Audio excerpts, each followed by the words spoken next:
أعوذ بالله من الشيطان الرجيم. بسم الله الرحمن الرحيم. إن الله اصطفى آدم ونوحا وآل إبراهيم وآل عمران على العالمين ذرية بعضها من بعض والله سميع عليم.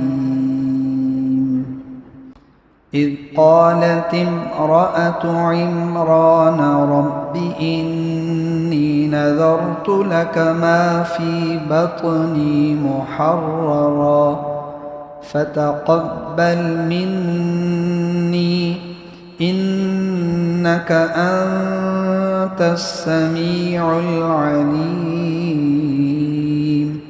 فلما وضعتها قالت رب إني وضعتها أنثى والله أعلم بما وضعت وليس الذكر كالأنثى وإني سميتها مريم وإني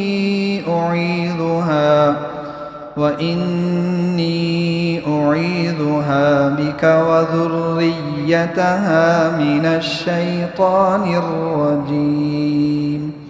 فتقبلها ربها بقبول حسن وأنبتها نباتا حسنا وكفلها زكريا. كلما دخل عليها زكريا المحراب وجد عندها رزقا. قال يا مريم أنى لك هذا؟ قالت هو من عند الله إن الله يرزق من يشاء بغير حساب.